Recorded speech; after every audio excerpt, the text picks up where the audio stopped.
안녕하세요. 오늘은 조선 중기의 학자이자 시인 구봉 송익필 선생의 시 세계 속으로 좀 깊이 들어가 볼까 합니다. 저희가 함께 볼 자료는 박찬근 님이 편저하신 자연과 인생의 조화에서 발췌한 내용인데요. 서울이라는 신분적 한계, 또 정치적 격동 속에서도 자연과 교감하고 삶을 성찰했던 구봉 선생의 목소리를 한번 따라가 보죠. 네, 반갑습니다. 그 송익필 선생 1534에서 1599는 잘 아시다시피 아버지가 재상이었음에도 어머니 신분 때문에 서얼이었죠. 이런 제약 속에서도 학문이 워낙 뛰어나서 율곡이이 같은 당대 최고 명사들과 교유했지만 결국엔 그 기추곡사라는 큰 정치 사건에 휘말려서 유배 생활 끝에 생을 마감한 참 파란만장한 삶을 사셨습니다. 그래서 그의 시, 특히 우음, 오음이라는 형식 있잖아요. 문득 떠오르는 생각을 읊는 거예요. 여기엔 그런 시대 배경과 개인적인 고뇌가 잘 녹아있죠. 우음 형식. 그러니까 좀 더 즉흥적이고 솔직한 감정들이 담겨 있을 수 있겠네요. 그렇죠. 정제된 표현보다는 날것의 생각들이 들어갈 여지가 더 많았을 겁니다. 자, 그럼 그 신분적 제약과 정치적 혼란 속에서 구봉 선생이 시를 통해 우리에게 전하려 했던 자연과 인생의 지혜는 무엇이었을지 한번 본격적으로 살펴보겠습니다. 자료를 보면 역시 구봉 선생 시의 큰 축은 자연인 것 같아요. 근데 이게 단순히 형실 도피였을까요? 아니면 그 이상의 의미가 담겨 있을까요? 는 어찌 보면 사회 중심에서 목소리를 내기 어려웠던 그 처지에서 자연은 세상을 좀 떨어져서 보고 또 내면의 평정을 찾으려는 그런 통로였을 수 있어요. 예를 들어 산중에서 오대라는 시를 보면 세상 만사를 그냥 하늘에 맡기고 자연 속에서 취하고 잠드는 모습이 나오거든요. 이게 세속적인 욕망에서 벗어나려는 의지의 표현으로 읽히죠. 세속의 번잡함, 오김에서 묘사된 그 혼란한 세상과는 확실히 거리를 두려는 태도고요. 아, 그렇군요. 산중의 여유, 독조 1, 2편에 나오는 버려진 듯한 살인문이나 날기 잊은 백로 같은 표현은 정말 그 고요함이 느껴져요. 세상의 다툼에서 완전히 벗어난 듯한 평화로움, 그런 게 느껴지는데 맞아요. 정말 한가함 속에서 별천지를 발견한 듯한 그런 묘사죠.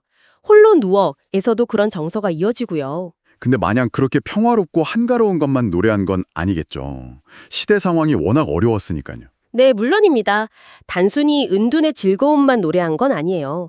예를 들어 보름달이라는 시에서는 어렵게 차오른 달도 금방 이지러지는 걸 보면서 인생의 무상함, 또 행복이 얼마나 찰나적인가 하는 걸 이야기하거든요. 또 세월의 덧없음, 오대에서는 벌써 백발이 된 자신과 병난 속 세월을 한탄하기도 하고요. 심지어 매화를 꺾어도 이걸 보낼 친구조차 떠나간 현실, 그 깊은 쓸쓸함을 토로하기도 합니다. 아, 개인적인 고뇌도 정말 깊었네요. 시대적 배경이랑 맞물려서 더 그랬을 것 같고요. 이런 개인적인 아픔을 넘어서 시대를 향한 좀 날카로운 시선 같은 것도 느껴지는데요. 이걸 보면 단순한 은둔 시인으로만 볼 수는 없을 것 같아요. 그렇습니다. 그 점이 또 중요하죠.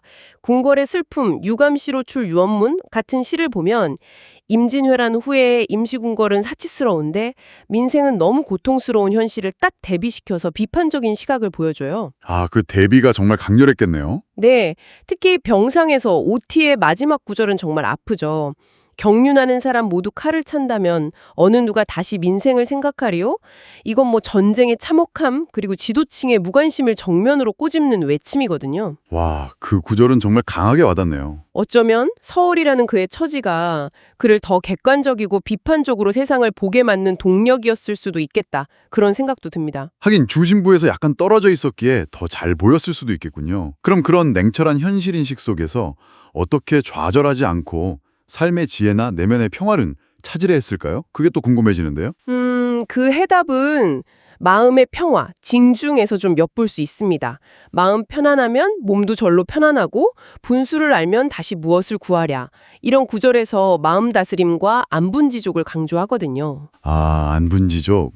네네. 그리고 또 먼저 세상을 떠난 벗, 율곡이이를 그리면서 학문과 도의를 되새기는 옛 친구 유활 같은 시도 있고요. 그러니까 어려운 상황 속에서도 신념을 지키는 것, 삶의 지혜 OT, 그리고 진정한 우정, 유감의 가치를 계속 붙잡으려고 노력했던 거죠.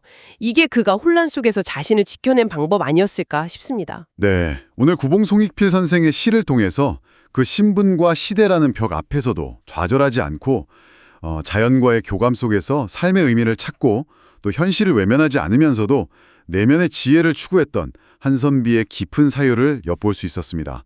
보내주신 자료 덕분에 정말 의미 있는 시간이었어요. 네, 저도 이야기 나누면서 다시 한번 생각하게 되네요. 그의 시는 단순한 서정이나 한탄, 이걸 넘어서 시대를 정확 깊이 고뇌하고 인간 조건의 본질을 탐구했던 기록이라고 할 수 있겠죠.